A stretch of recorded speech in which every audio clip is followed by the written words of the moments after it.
സംസ്ഥാനം ഇന്ന് രാത്രി മുതൽ ഈ മാസം 31 വരെ സമ്പൂർണ്ണ അടച്ചിടലിലേക്ക് പോകുന്നു. ലോക്ക്ഡൌൺ ആണ് മുഖ്യമന്ത്രി ഇപ്പോൾ പ്രഖ്യാപിച്ചിരിക്കുന്നത്. അതിപ്രധാനമായ നടപടിയാണ്, അഭൂതപൂർവമായ നടപടിയാണ് സംസ്ഥാന സർക്കാരിന്റെ ഭാഗത്തുനിന്ന് ഇപ്പോൾ ഉണ്ടായിരിക്കുന്നത്. ഇന്ന് 25 പേർക്ക് കൂടി കേരളത്തിൽ കോവിഡ് സ്ഥിരീകരിച്ചു. ഇതിൽ 19 പേര് പുറത്തെ പ്രശ്നമൊക്കെ മാറിയിട്ട് അമ്മ നമുക്ക് ചോക്ലേറ്റും കേക്കൊക്കെ വാങ്ങിച്ചിട്ടല്ലോ. ഇതിപ്പോ പുറത്തു പോയാല് നമ്മളെ പോലീസ് പിടിച്ചോണ്ടു.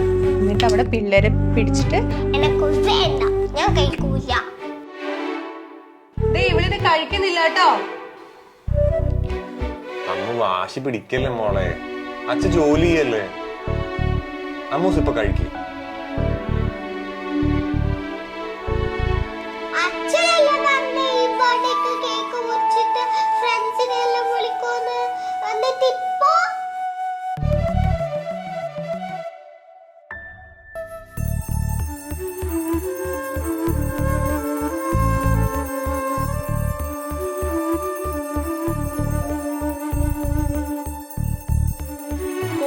ഇപ്പൊ ആർക്കും പുറത്തിറങ്ങാൻ പറ്റില്ലല്ലോ, കടകളൊന്നും ഇല്ലല്ലോ.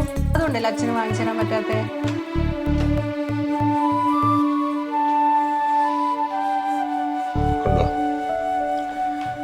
അമ്മൂസ് ഇപ്പൊ ഈ ദോശ കഴിക്കും. അമ്മൂസ് ഇത് കഴിച്ചു കഴിയുമ്പോഴേക്കും നമ്മുടെ കേക്ക് ഇവിടെ എത്തും.